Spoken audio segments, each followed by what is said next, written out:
nagmumula sa Presidential Communications Operations Office. Kasama ang Philippine Information Agency, Philippines News Agency, Philippine Broadcasting Service, Radyo ng Bayan, IDC, at Telebisyon ng Bayan. Narito ang Radyo Vision.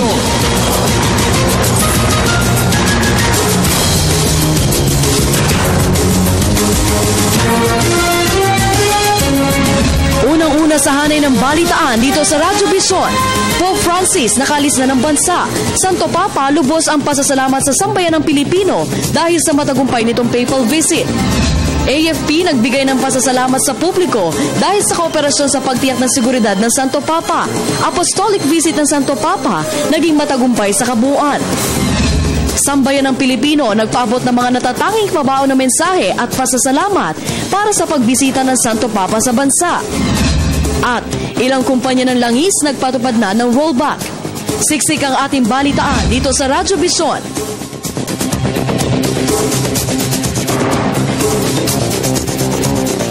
Isang makabuluhan, mapayapa, masaganang umaga. Luzon, Visayas at Mindanao.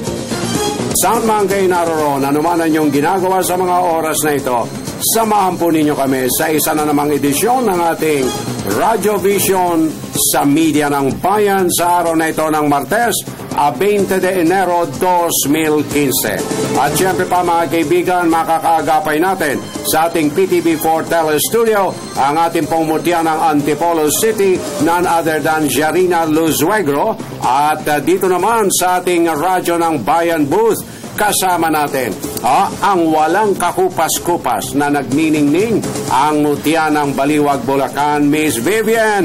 Good Tuesday morning! Good Tuesday morning, Ka Francis. Magandang umaga po sa lahat ng taga-subaybay ng Radyo Vision. Samahan niyo po kami sa susunod na isang oras na paghati ng mga pinakamaiinit na balita sa iba't ibang bahagi ng Pilipinas. Ako po ang inyong lingkod, Vivian Gulia. At ang inyo pong kaagapay, Francis Cancino. Nagaanyaya, samahan kami till 7 o'clock in the morning sa kabuuan ng ating pagtatanghal, paghatid sa inyo ng mga issues of the day, and of course, malawakang paglilingkod na pambayan at ang ating pakikipagtalastasan sa mga napapanahong mga usapin sa pamagitan po ng ating resource person for today. Bukas pa rin ang ating message center sa pamagitan ng ating personal hotline 0922-358-2679.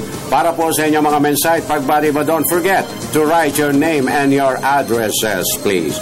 Again, Miss Vivian, good morning, and good morning. Good morning, Ka Francis. Alam mo, sobrang blessed ng ating bansa na bumisita dito si Pope Francis ng 5 araw. At ako, nakahingan rin ako ng maluwag dahil nakabalik na pala ang ating Santo Papa sa Roma ng matiwasay at ligtas. At natutuwa rin tayo, nagpapasalamat tayo sa sambayan ng Pilipino sa ipinakita nila na mainit na pagsalubong at buong pananabik. At nagkapagpakita tayo ng tunay na damdamin ng bawat Pilipino, maging sila man ay deboto o hindi, sa pakikiisa nila at pag-alinsunod sa itinatadhana ng ating pamahalaan upang maging maayos, mapayapa at makulay ang ating ikangay pakikiisa sa pagdalaw na yan ng Santo Papa. Oo, nakita naman natin doon sa videos ni Pope Francis kung gaano ka na-touch yung mga tao noong bumisita, kahit na makita lang, makawayan lang sila at mabless ni Pope Francis. Talagang mayroong nag-iiyakan, nagtatalunan sa sobrang tuwa. Ang tawag nila dito, Ka Francis, ay Pope Francis effect.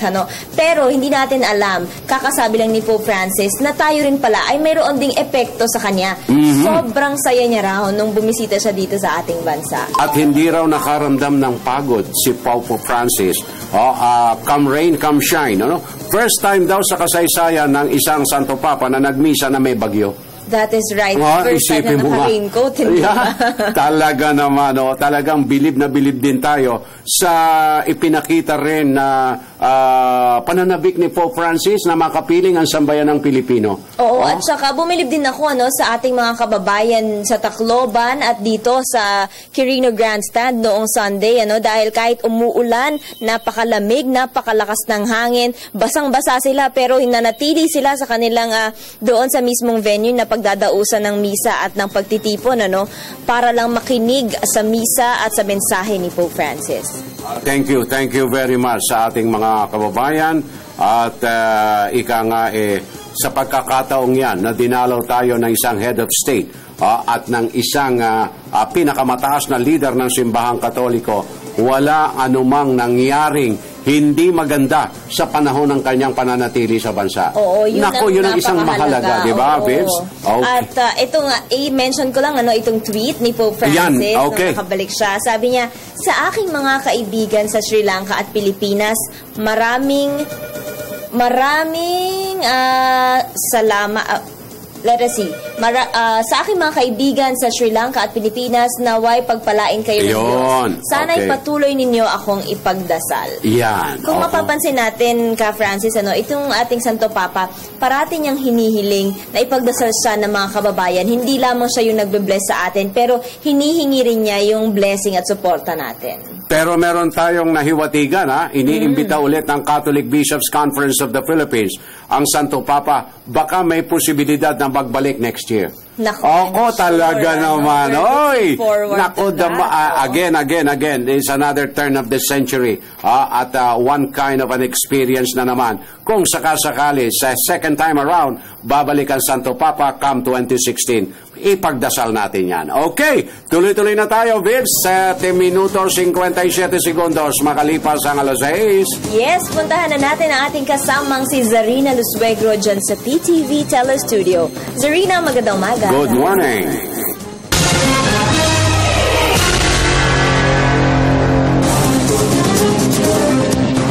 Maraming salamat, Francis and Vivian. Magandang umaga, Bansang Pilipinas. Ngayon po ay ika-20 ng Enero sa taong 2015. Narito na po mga balita ang nakakalap ng media ng bayan. Una sa ating mga balita, good news tayo muna dahil matapos po ang matagumpay na pagbisita ng Santo Papa sa bansa ay nagpatupad ngayon ng mahigit pisong rollback sa presyo ng produktong petrolyo ang mga kumpanya ng langis. Nagtapyas ng piso at 45 sentimo sa kada litro ng diesel ang Shell, Petron, Sea Oil, PTT at Chevron. Epektibo alas 12:01 na madaling araw kahapon. Aabot naman sa piso at 25 sentimos ang ini-rollback sa kada litro ng gasolina at kerosene. Nagtapyas din ng kaparehong halaga sa diesel, gasolina at kerosene ang Phoenix Petroleum alas 6 na umaga kahapon. Ang panibagong rollback po ay dahil pa rin sa pagbaba ng presyo ng langis sa world market. Naging matagumpay ang 5 araw na pagbisita sa Pilipinas ni Pope Francis. Mula unang araw hanggang sa kanyang pag-alis ng bansa, inabangan at sinubaybayan ang bawat aktibidad ng Santo Papa. Umulan man kasi o umaraw ay hindi po iniwan ng mga Pilipino ang Santo Papa. Pasado alas 9 ng umaga kahapon, nang umalis ng Villamor Air Base ang Santo Papa pabalik ng Roma. Nagpasalamat ang Malacanang sa suportang pinagkaloob ng mga ahensya ng gobyerno at ng iba't ibang sektor ng lipunan sa panahon ng pananatili ni Pope Francis sa bansa. Gayon din nagpaabot ng pasasalamat si Pope Francis sa sambayan ng Pilipino dahil sa mainit na pagtanggap sa Santo Papa sa kanyang apostolic visit sa Pilipinas. Kasama na rito ang seguridad na inilaan ng bawat Pilipino para sa pinuno ng Simbahang Katolika. Tiniyak din ni Pangulong Aquino ang pagpapatuloy ng mga programa para sa mga mahihirap na Pilipino. Kaugnay nito ay nagpasalamat din ang AFP sa publiko sa suportang kanilang natanggap sa inilatag na seguridad sa pagbisita ni Pope Francis sa bansa. Ayon po sa AFP, malaki ang kontribusyon ng publiko sa tagumpay ng pagbisita ng Santo Papa. Narito ang detalye sa ulat ni Waywaya Makalma. Sa 6 na buwan na preparasyon ng Department of National Defense, DILG, AFP, PNP at MMDA sa pangkalahatan ay naging matiwasay ang 5 araw na pagbisita ni Pope Francis sa bansa.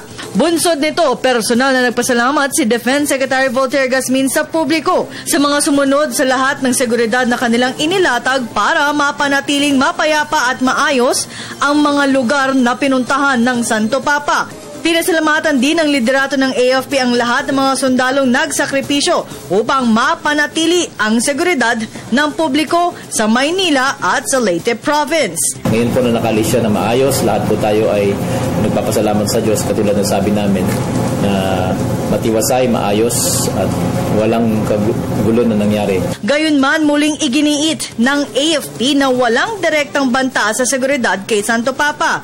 Bagamat sila ay aminado na naging mahirap na hamon para sa kanila ang pagpapanatiling ligtas si Pope Francis saan man siya pumunta. Overall, the visit of the Pope, which was pastoral in nature, was really very challenging security task for the armed forces, for the police, and for everyone else in the security sector. But we are very thankful that, as we have been saying all along, there was no serious direct threat in the Pope. And we believe that the Pope is really a well-loved pontiff. That's why we can attribute that statement to that fact, that he's well-loved, and that all sectors, because of the message that he brings, which is peace, forgiveness, compassion, I think it's going down to every corner of our society and of the world. Para sa Telebisyon ng Bayan, Waywaya Macal. Sa huling araw ng pamamalagi ng Mahal na Santo Papa sa Pilipinas ay gumising ng maaga ang ating mga kababayan upang magpaalam at pabaunan ng mga ngiti at mensahe si Pope Francis. Narito ang mga mensahe ng pagmamahal, pagdarasal at pasasalamat para sa Santo Papa sa ulat ni Jasper Monterona. Sa 5 araw na kanyang inilaan sa ating bansa, milyon-milyong Pilipino ang napasaya ni Pope Francis. Milyon-milyon ang napaluha, napakilig at nabigyan ng aral at bagong pag-asa. Tayo ay sumayaw, kumaway, kumanta at muling napalapit sa misteryo at ligaya ng ating pananampalataya. Kaya naman sa kanyang pag-uwi, maaga rin tayong gumising upang siya'y masilayan at mapabaunan ng matatamis na mga ngiti at mensahe.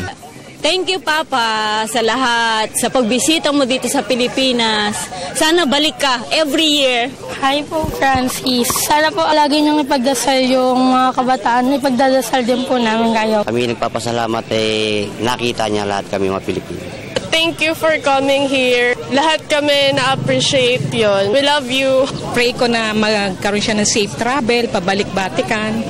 Then sana patuloy niya rin ipagdasal ang sambayan ng Pilipino. At sana kasama ako doon para sa recovery ko. Sana mahaba pang buhay mo. Kaming lahat nangangailangan sa iyo. Sa kababalik dito pa sa atin. At sa papunta ng Cebu. Ay, taga Cebu ako. Po, salamat po. Kasi po, love na kaming mga bata. Salamat sa muling pagbibigay ng pag-asa sa amin. Papa, I love you. Pope Francis sa Pilipinas. Jasper Monterona ng Media ng Bayan.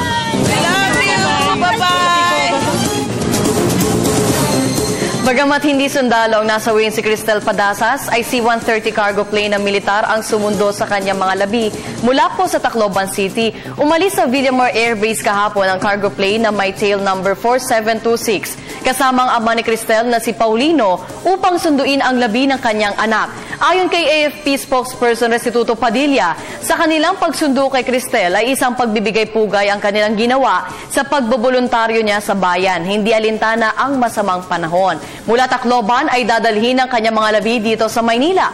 Si Cristel Padasas ay nasawi nitong Sabado sa Tacloban matapos mabagsakan ng scaffolding dahil sa sama ng panahon. Nauna na rin nakipagpulong si Pope Francis sa ama ni Cristel sa Apostolic Nunciature. Bangkay po ni Cristel Padasa, siyang namatay nung matapos na nagmisa po ang Mahal na Santo Papa dahil sa pagkahulog nung scaffolding dahil sa malakas na hangin. Serbisyo po ng bayan ito para sa pamilya ng Padasa. Nandun po ang tatay niya at ang Philippine Air Force po gamit po ang isang C-130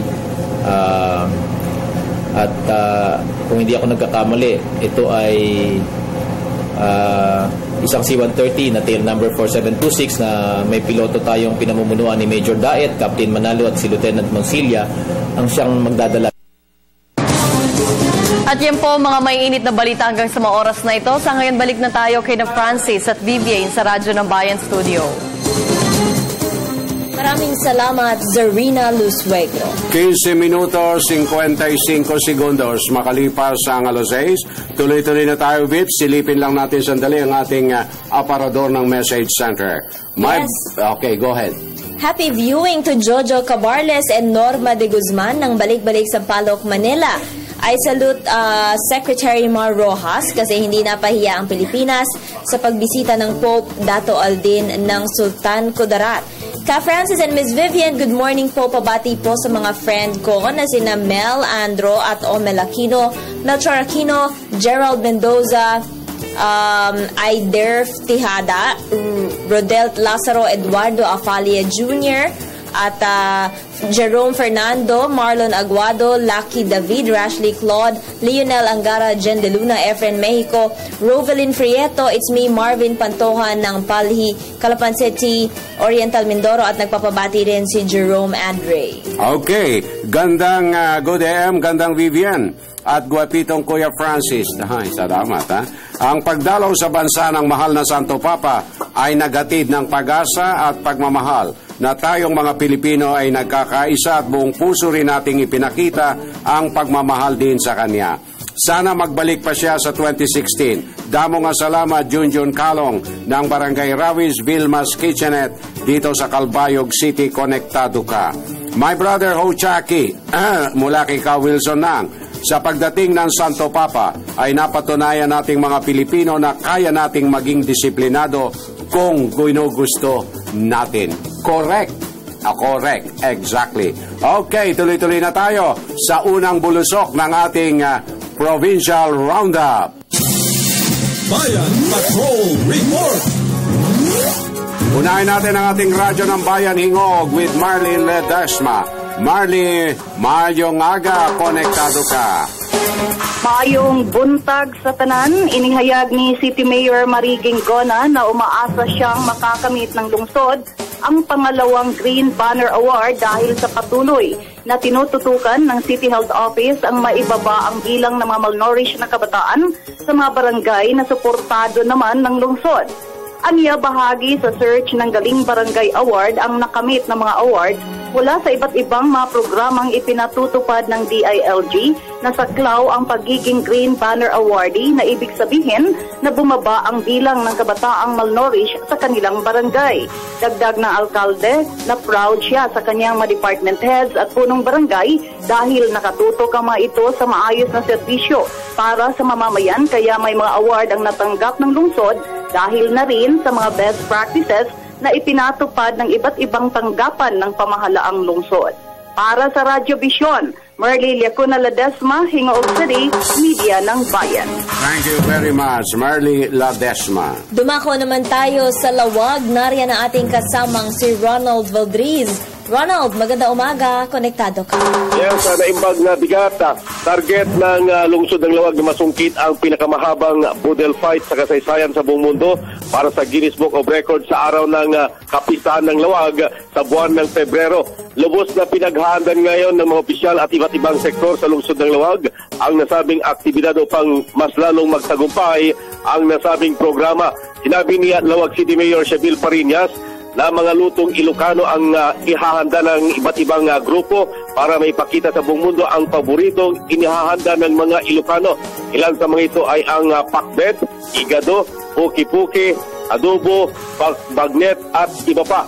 Ayon kay Parinas, ang pangunahing kalsada sa lungsod ng Lawag o ang Rizal Street ang kanilang paglalagyan ng mga lamesa at pagkain na ito'y pangunahan ng mga Lawagenyo at ganun din gusto nilang mahigitan ang mahigit 2 kilometro na isinagawang budel fight sa Taguig City.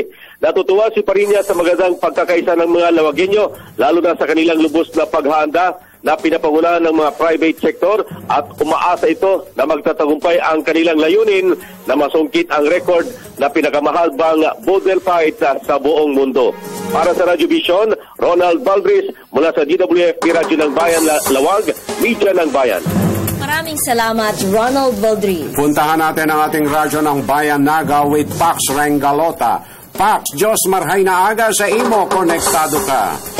Okay, medyo sumabit ang linya ni Pax. Samantala, tuloy-tuloy. Bibs, meron ka pang message. Yes, meron tayong mga mensahe dito. Good morning. Pabati naman po ng happy birthday si Ann June Magnaye from Ephraim Gaitos. Maraming salamat po. Okay, happy birthday. And good morning ka, Francis. And Miss Vivian, ako po si Alberto Tabinas from Sogod, Leyte.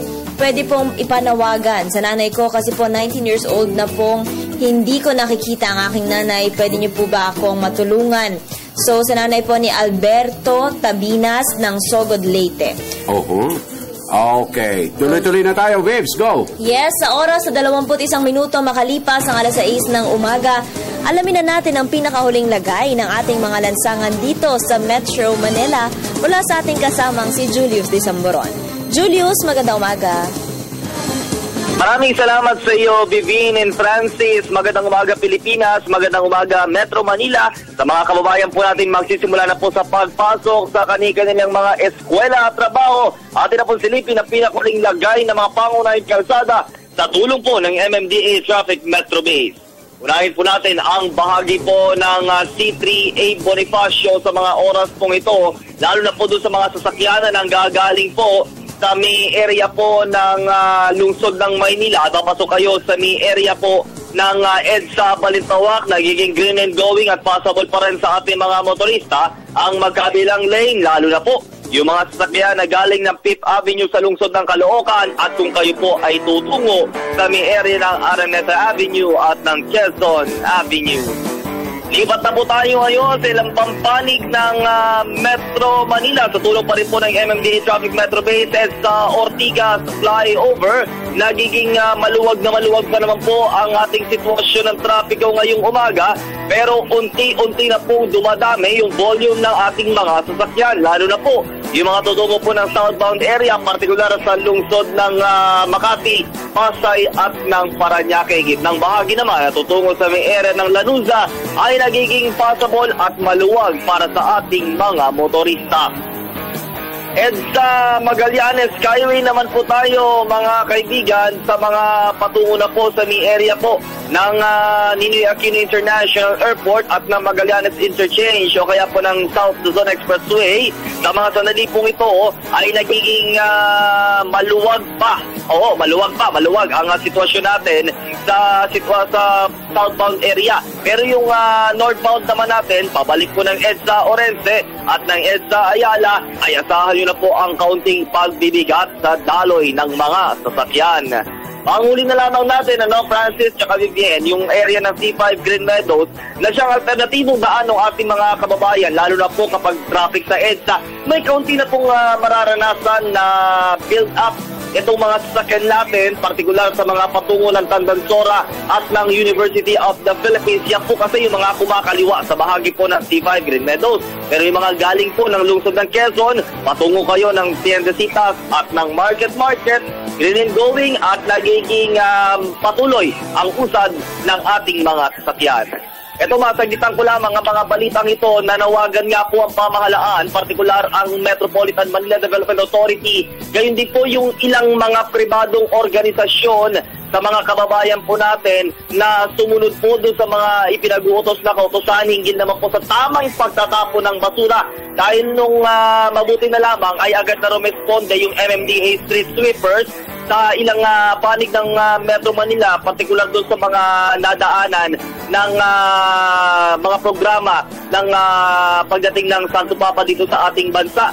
This partikular na lamang doon sa pinostehan dyan sa may area ng Luneta at sa may area po ng Quirino Avenue. At sa ngayon ay tuloy ang ginagawa nilang operasyon para mapanatiling malinis at maganda sa mata ng ating mga kababayan, lalo na po sa mga turista na magtutungo sa ating bansa ang ilang panig ng Metro Manila. Yan ang latest sa ating Silik Kalsada sa Radyo Vision para sa Media ng Bayan. Ako po ang inyong lingkod, Julius Disamboron. Balik tayo dyan sa Radyo ng Bayan Studio. Maraming salamat, Julius Disamboron. 25 minutos, 25 segundos makalipas ang alas 6. Ihahabol lang natin itong ilang pang mga mensahe natin. Good day, Francis and Vivian. Thank you for God for sending this man, the Pope, to our land, Philippines. He is full of compassion and piety. Thank you, God, and thank you, Jesus. Kitty Hawk ng Lucena City. Maayong buntag, ako alas 9 pa lang, nasa Kalaw na kami, nag-aantay kami sa pasukan. Siksik, liglig, tulakan hanggang sa makapasok kami sa quadrant.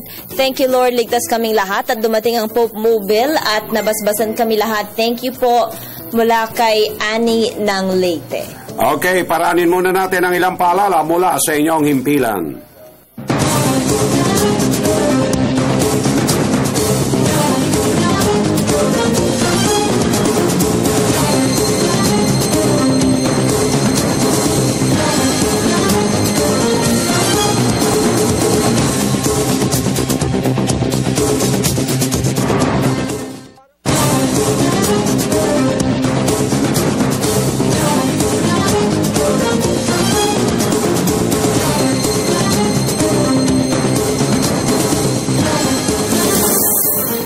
Minutos, 28 segundos makalipas ang alas 6 sa ikalawang Provincial Roundup. Puntahan natin ang ating radyo ng Bayan Tabuk with Hazel Gupay. Hazel, na imbagabigat kakabsat, konektado ka. Naimbag na bigat Pilipinas, 150 baboy ang naipasa o naibigay sa pamamagitan ng IAT o International Association for Transformation sa mga mahihirap na pamilya sa 4 na barangay ng bayan ng Pinokpok, Kalinga. Ayon kay Season Paut, direktor ng IAT na isang pribadong organisasyon na kaagapay ng pamahalaan sa pagtulong sa mga nangangailangan ng animal dispersal, ibinigay ng Hyper Philippines sa bahagi ng original placement o distribution mula sa first batch ng mga benepisaryo na aabot ng 500 pamilya. Ang mga pamilya na nakatanggap ng baboy ay mula sa Pantawid Pamilyang Pilipino Program for Peace. Sa pamamagitan nito, madadagdagan ang kita ng bawat pamilya sa pamamagitan ng pag-aalaga. Iba ang 350 pamilya na tutulungan nila sa ilalim ng programa. Ang IAT ang siyang conduit partner ng dispersal program para sa biyayaan ng 2,000 pamilya sa pamamagitan ng pass-on process. Para sa Radyo Vision, Hazel Gupay, DZRK, Radyo ng Bayan, Tabuk City, Media ng Bayan. Thank you very much, Hazel Gupay. Samantala, dumako naman tayo sa Iloilo. Narin ang ating kasamang si Paul Taroza. Paul, magandang umaga. Konektado ka. Magandang umaga kasamang Vivian at kasamang Francis. Mag-augment ng 500 kapulisan ang Police Regional Office 6 para sa pagdiriwang ng Dinagyang Festival. Matapos ang serye ng mga security conferences para sa nasabing aktibidad, nakabuo na ng final augmentation plan ang Police Regional Office 6 at ang Iloilo City Police Office. Ayon kay PNP Regional Director Josephus Angat, ang mga augmentation personnel ang tutulong sa kapulisan ng Iloilo City Police para sa pagpapatupad ng kaayusan at katahimikan. Ilan sa kanilang gagawin ang pagsasagawa ng checkpoint operations, crowd control at marami pa. Kampante naman ang PRO6 na sapat ang numero ng augmentation dahil nakaraang mga taon, parehong numero din ang hinihingi ng ICPO. Sa oras naman na mangailangan ng dagdag na deployment, nakahanda ang Police Regional Office 6 na magdagdag ng kapulisan. Para sa Radyo Vision, ito po si Paul Tarosa ng DYLL, Radyo ng Bayan, Iloilo, Media ng Bayan.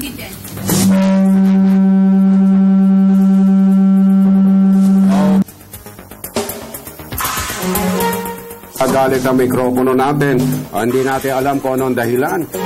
Iking take over. Okay, samantala 31 minutos, 31 segundos. Makalipas ang alas 6, binabagtas na natin ang ikalawang bahagdan ng ating Tuesday edition. At sa puntong ito, mga kaibigan, kapiling na natin ang ating special na panauhin. Vivian, please do the honor. Yes, mga kaibigan, kapiling po natin ngayong umaga si Father Nolan Ken ng Archdiocese of Manila. Magandang umaga po sa inyo, Father. Magandang umaga, Vivian at Francis at lahat ng mga nakikinig dito sa radio. Konektado kayo. Ayan, okay. Nationwide, worldwide po tayo sa ating worldwide radio. To, ha? Yes, sir. Abot pa nito ang Mars? Malapit na po sa Moon, abot na po natin yan. Okay. So, tuloy-tuloy na tayo at siguro, isa sa pinaka-nanais nating malaman sa makatatapos na pagdalaw ng ating Santo Papa napakarami ng iniwang mga ikangay magagandang aral, kataga na sana nga dalangin din natin, dalangin ng bawat isa na maisabuhay sana natin ang mga mensaheng iniwan ng ating Santo Papa sa kanyang 5 araw na pagdalaw dito sa ating bansa. Father Nolan, ang isa sa mga nakaantig sa akin na panawagan ng ating Santo Papa, yung punto na sinasabi niya at inahabili niya sa kaparian natin na sana mamuhay ng simple. Gaano po natin tatanggapin, Father, at paano natin isasabuhay yung alaala na yan o yung iniwang mga kataga na yan ni Pope Francis para sa hanay ng kaparian? Maganda Francis, Francis ang pangalan. Apo. At Vivian, maganda rin makita ng lahat na yung mga binibitawang salita ng ating Malasanto Papa, hindi lamang ito para sa amin, ito'y para sa lahat. Apo. Unang-una sa lahat na sa panahong ito kasi yung focus ng lahat ay material na bagay. Material na bagay. Pag meron kang magandang kotse, maganda ang damit mo, pula.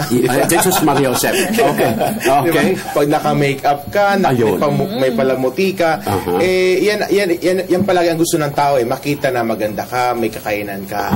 Pero ang pinapakita doon, sana makita natin yung hamon na tayo ay hindi lamang mga taong material, bagkus tayo ay mga taong espiritual. Kaya nga unang-una makita nyo rin doon, sabi ni Pope Francis, hindi lahat ng bagay ay merong paliwanag.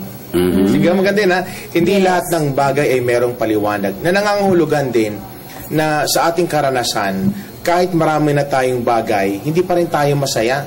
For example, ikaw, Vivian, pangarap mo siguro magkaroon ng, halimbawa, si Francis at tayong lahat, nangarap na magkaroon ng 1 milyon. Sa palagay mo ba, pag nakuha mo ng 1 milyon, tapos na ang pangarap? Hindi. Di ba? Pag malapit na maabot mo yung 1 milyon, Lord, baka pwede mag 1.1, 1.2. Tumataas ng tumataas. Nang ibig sabihin nun, walang katapusan ang iyong pagkamal ng yaman. Doon nakafocus ang iyong buhay at nakalimutan mo yung kapwa. Yun ang hamon sa mga pare na mamuhay ng simple. Kasi pag namuhay ka ng simple, ang focus mo ay hindi yung magkamal ng kayamanan, bagkus yung focus mo ay maglingkod sa bayan. Dahil yun naman talaga ang pangako ng mga pare. At yun ang mga pangako ng politiko. Wala nang politiko na tumakbo na sabi niya, magpapayaman ako. Hindi, maglilingkod ako ang inyong boss. Di ba? Lahat naman ganun Kaya sana makita nyo na ang hamon na ito hindi lang para sa mga pari, hamon na ito hindi lang para sa mga politiko, ang hamon na ito ay para sa lahat ng mga Pilipino na umabang at kinilalang ating Santo Papa. Napakaganda nung binitawan ni Father Nolan na yan. Kasi nakikita natin siya ngayon talaga na sa bawat parokya, aminin man natin hindi, Father Nolan, ang talagang iniidolo ng mga parishioners ang namumunong pare o mga pare ng bawat parokya. Kung kakikita natin sila ng simpleng pamumuhay o simpleng pagkilala sa mga parokyano nila, magsisilbi itong isang sakit na dadaloy sa bawat parokyano. Matututo kaming mamuhay ng simple para nakikita natin, ina-idol natin ang mga pari natin sa bawat parokya, Father Nolan. Maganda yan, Francis, nabitawan mong salita yung marami sa amin nakakita. Dahil nga kami nasa pulpito palagi, sa taas, di ba? Magandang umaga sa mga fans. Hindi. Pero kasi, responsibilidad yan ng isang tao, di ba? Lahat naman tayo nakikita ng bawat isa. Sana sa bawat pagkilos, ang makilala ay hindi tayo, bagos makilala ang Diyos na nakilala. Yun! No? Kaya nga, maganda yung, sabi ko ako bilang isang pare, yung mahalagang bagay na dapat gawin, ay makiisa sa tao, kasama yung tao, nakikinig sa tao. Siguro yun ang hinahanap. Yun ang hinahanap. Ang hindi yung pari na mahirap lapitan, yung pari na, yung boss na nandoon sa pedestal, papasok, kinakailangan may appointment. Yon. Kinakailangan din siguro appointment, pero there are times, yung pagkakataon na wala na yung wala na yung formalities. Ang mahalaga yung relasyon. Sabi ko nga, I always remind people, pati ikaw, Francis, at Vivian, at tayo lahat, ang posisyon ay temporary. Yes. Ang relasyon ay permanente. Kaya ako sa inyo, relasyon ang aking tututukan at hindi lamang ang posisyon. Di ba? Dahil pag wala ka na sa posisyon, wala kang maayos na relasyon, goodbye. Goodbye. Adios, Mariquita Linda. Adios. Well, in relation to that, Father, ito pong si Pope Francis ay kilala sa kanyang pagiging simple at humble. As a matter of fact, di po ba yung kanyang ring na sinusuot ay silver sa halip na gold? Dahil po, di ba, pag Santo Papa, dapat gold ang ring instead of, pero siya, gusto niyang maging model ng kasimplehan, kaya silver ang kanyang pinili. And many other stories that show his humility, Father. My question is, para po sa inyong mga kaparian, mayroon po bang mga effort na mula noong maging pinuno si Pope Francis, mula noong siya ay mag-preach ng mga messages of humility, meron po bang effort na sundan ng kanyang yapak? Tandaan natin na kayong mga pare, iba't iba ang konteksto ng aming pinanggalingan. No? May mga pare na galing sa mayamang pamilya, may mga paring galing sa struggling family. Iba-iba rin eh. So, hindi naman siguro kasalanan na mga nanggaling sa mayamang pamilya na meron silang kayamanan. No? Di ba? Pero hindi mo kinakailangan yon ipangalandakan. Okay. Di ba? So, gamitin mo yun ng maayos. May mga kasama kami na gamitin mo yun ng maayos para sa paglilingkod sa bayan. Yung sinasabing yung singsing, as much as possible, di ba, ang paalala sa amin ng aming mahal na kardinal na si Cardinal Luis Antonio Tagle, na sana kung saan man kami magpunta, makilala kami bilang alagad ng Diyos. Hindi nakakatawa na sabihin, oy, mukha po kayong binata. For example, pag may makakita sa akin, sabihin, oy, Father, mukha kayong binata. I will not be happy about that because that is not my identity. Di ba? Kung makita ko, oy, Father, paring-pare kayo, maraming salamat. Okay. Kaya nga simple nga ang panawagan sa amin ng aming kardinal at ni Pope Francis din. Sana kung saan man kami pumunta, makilala kami bilang alagad ng Diyos. Tandaan niyo po yung pagdalo ni Pope Francis, ang tawag dito apostolic visit. Pag sinabi mong apostolic visit, pinapaalala sa atin si Pedro na sumunod kay Jesus.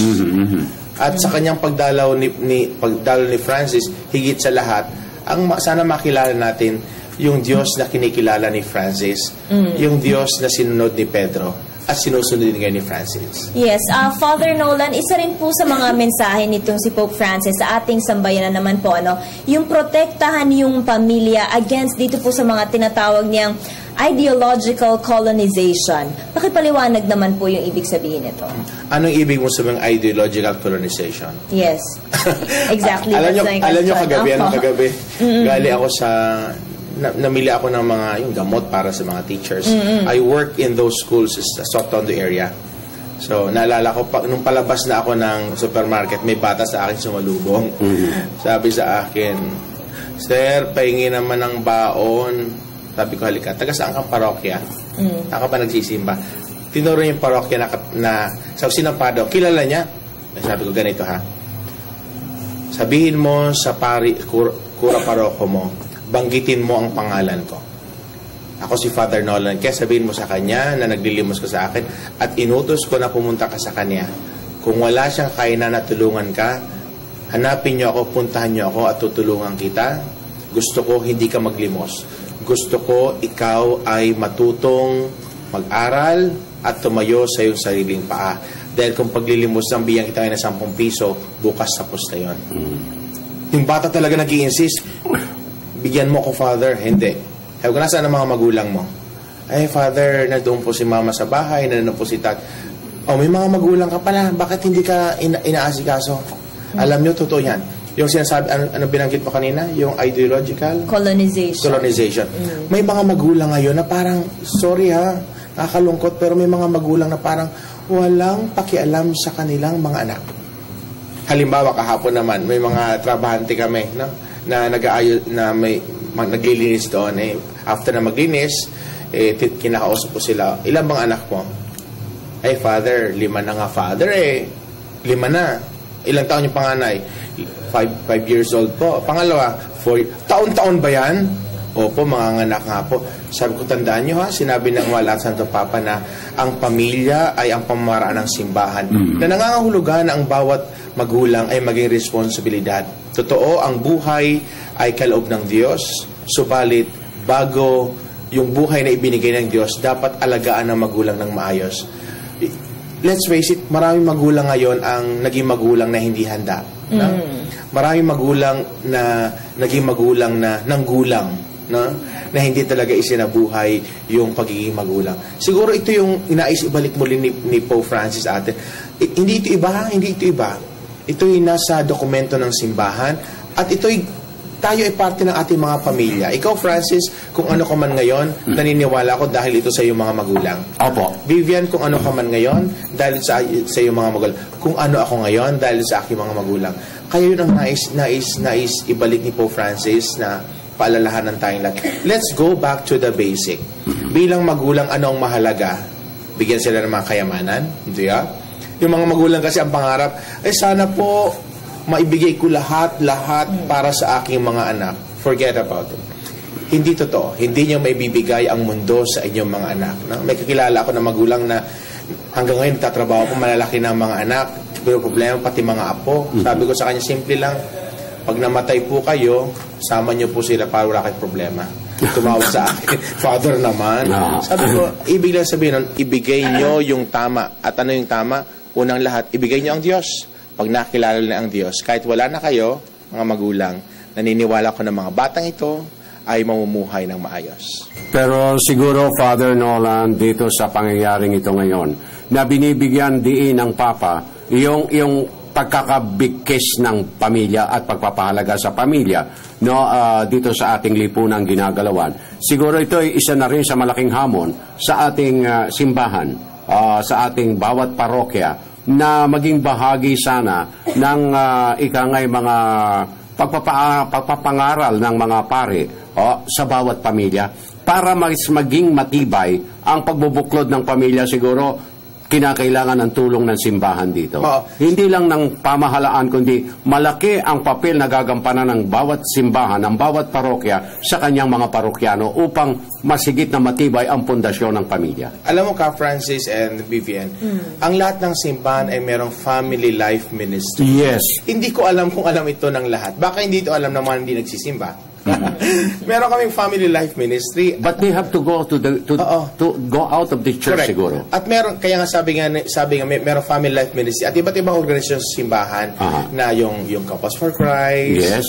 Ba yan Marriage Encounter. Ang dami. Ako, miyembro ako niya. Ayan, yes. Ang dami, alam mo na siguro pinagdadaan ng mga mag-asawa. Lahat naman tayo. Right. Pare, may asawa. Laiko, ikaw. Wala po. Ay, wala pa. Lahat may pinagdadaanan Right. Di ba? So, kinakailangan malaman natin na hindi tayo pwedeng mamuhay na nag-iisa. No? Kinakailangan meron tayong komunidad na kung saan tayo kasama. At doon papasok po yung simbahan, doon papasok po yung gobyerno, at iba't ibang komunidad na para magtulungan. Totoo yung sinasabi mo na dapat din kayo mga pare, medyo pagtuunan nyo ng pansin. Now, I'm working in the school.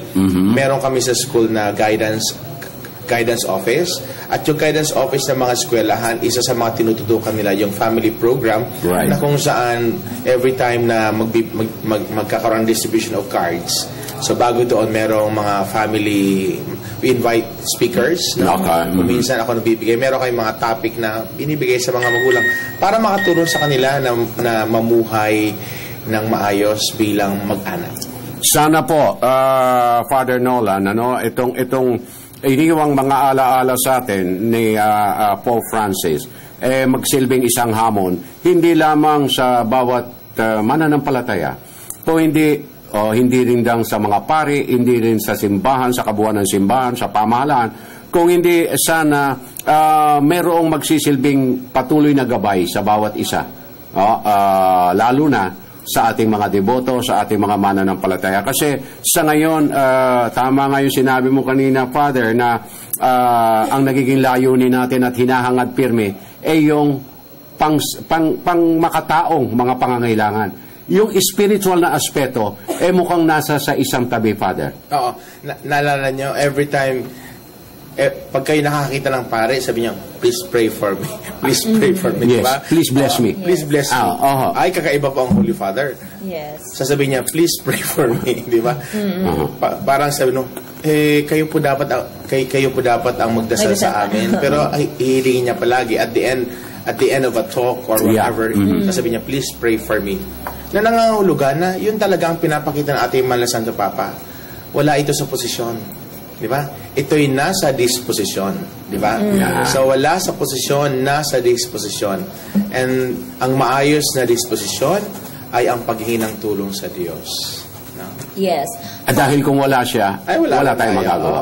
Yes, Miss. Ako, balikan ko lang yung mensahe ni Pope Francis na talagang made a mark po sa akin. Paborito ko po ito talagang, yes, oo. Talagang may marka. Yes, nasaan yung favorite marka? ko to. Sabi po ni Pope Francis, women have too much to tell us in today's society. Sabi niya, sometimes we are too machistas and we don't allow enough space to women. Sabi po niya, but women can see things from a different angle to us, yes, with a different eye. But women are able to pose questions we men are unable to understand. I think this is important, Father, kasi yun pong di po ba kaming mga kababaihan ay bahagi ng tinatawag nating marginalized members of society. And I think the Pope is advocating for expansion po ng role ng women sa church. Can you please say something about this? Meron po bang move na i-expand po ang role ng women sa church here in the Philippines in particular? Alam nyo, Vivian, tapos Ka Francis, pag sinabi kasi nating simbahan hindi lang mga lalaki. Pag sinabing simbahan, lahat kasali lahat. Tayo ang simbahan. Okay, tandaan nyo, tayo yung simbahan. Di mga pari, tayong lahat, di ba? In terms of involvement, nakakatawa no? Si Pope Francis talaga is very sensitive. Ako napansin ko rin yun sa UST. Bakit lahat ng nagsalita mga lalaki? Di ba? Mas magaling ang mga babae magsalita expressive. Ang ginawa lang ng babae doon what is the name? Glizel. Nagsalita, few words at umiyak. At napansin niyo, no? Yung habang umiyak si Glizel ba yan? Yes. May katabi siyang lalaki, no? Anong ginagawa ng lalaki? Nakangiti. Gwen, totoo yun. Sabi ko, siguro yung pagiti niya naman na yun, hindi naman para kutsensi. Yes. Pagiti niya, parang napapayak na rin siya, pero para pigilan, ngingiti siya. No? Alam nyo, we have something to learn from women. Hindi na kayo madrama at maarte. Yung mga babae talaga, they are in touch with their emotion. Kasi emotional by nature ang babae. Totoo yun, tayo mga matitigas. Sus Mariosep, pardon the word, Father.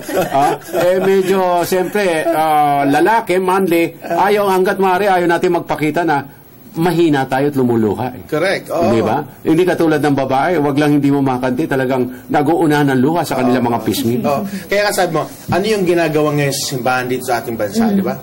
Mga babae, malaki ang papel na ginagawa. Marami naman silang Alam niyo po, sa amin, sa educational system namin, ang aming superintendent ay si Cardinal. Yes. Ang assistant superintendent ni Cardinal, hindi pare, isang laiko. Si Dr. Judith Aldaba. Babae, Yes. Ang aming mga principal sa mga paaralan, karamihang babae. Malaki ng papel na ginagampanan ng mga babae. Ang ibig lang sabihin nito, hindi yung babae at lalaki ay pantay sa mata ng Diyos. Tandaan nyo yung bones of my bones, flesh of my flesh. Ang ibig sabihin yun, yung babae is an equal counterpart nung lalaki. Diba? Totoo yun. Yung hindi pwedeng lalaki lang ang kikilos, kinakailangan palagi ang pagkilos ng isang babae.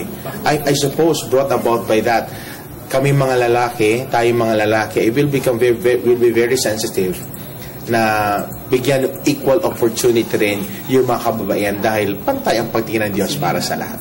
Pero sana makita natin sa mga darating na araw at panahon pa, Father, na sa pagpapalakas ng pamilya, makita natin sana na sa bawat pagsisimba, hindi lang yung babae, nanay ang nagsisimba kasama yung anak, o kung minsan yung tatay lang nagsisimba mag-isa.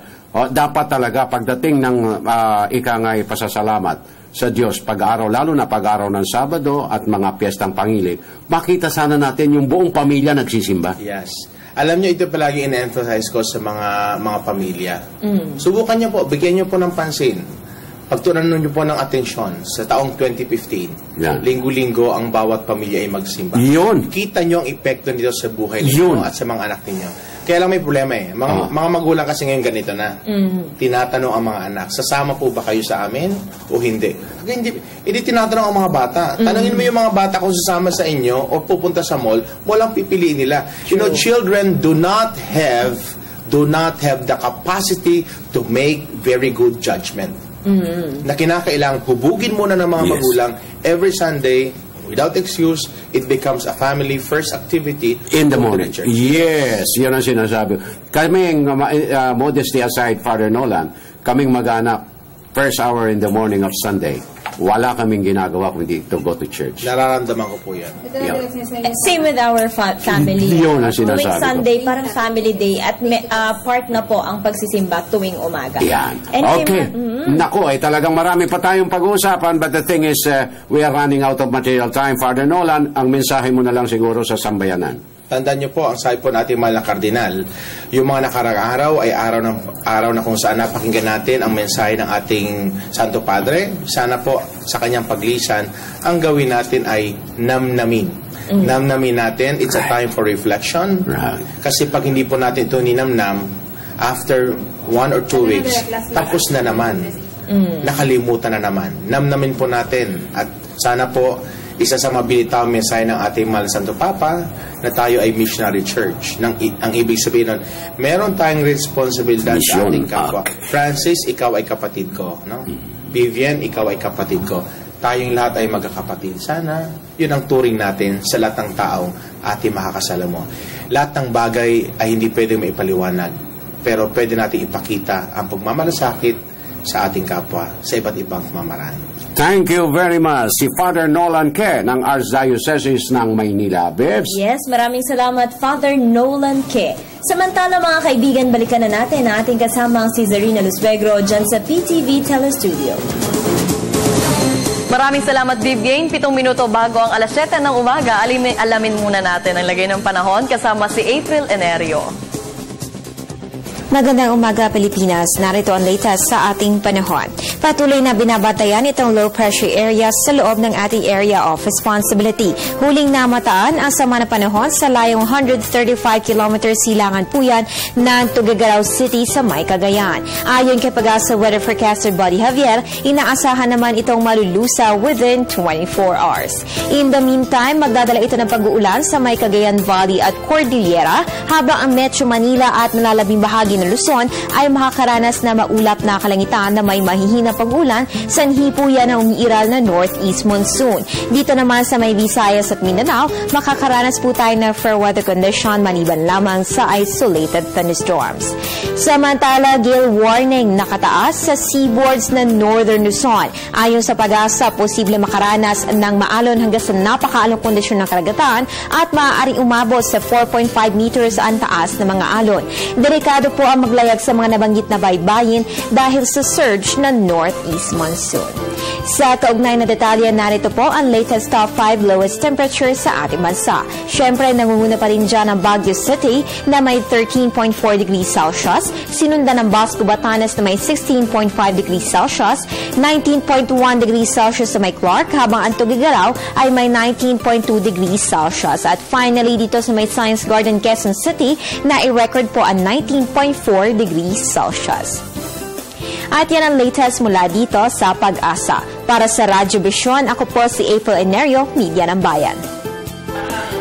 Maraming salamat, April Enerio. Sana po ay natulungan namin kayo sa mga balita at impormasyon na aming handog ngayong umaga. Muli, ako po si Zarina Lusuegro. Balik na tayo sa Radyo ng Bayan Studio. Maraming salamat, Zarina Lusuegro. Dito na po mga kaibigan nagtatapos sa isa na namang edisyon ng Radyo Vision. Pero po, para sa mga... habol ko lang, Vips, ha? To the men and women of BBS Radyo ng Bayan, warmest congratulations. Job well done on the PayPal coverage. Direct Tito. Okay, thank you very much, sir. Thank you. Okay, at para naman po sa mga katututok lang, maaari po ninyong panoorin ang aming delayed telecast mamayang alas 12 ng tanghali sa IBC Channel 13. Ako po ang inyong lingkod, Vivian Julia. At Vivian, wala nang ihahabol tayo mga bati at pinasasalamatan din natin ang ating mga magigiting na mga technical engineers ng ating PTV4 Telestudio, of course. At Vibs, sa ngalan ng ating special guest for today, si Father Nolan Ke ng Archdiocese ng Maynila, ang inyo pong Kuya Francis minsan pa nag-iwan na isang mapayapa, masagana at magandang umaga. Pagpalain tayong lahat ng dakilang lumikha. God bless. Until tomorrow, maraming salamat po.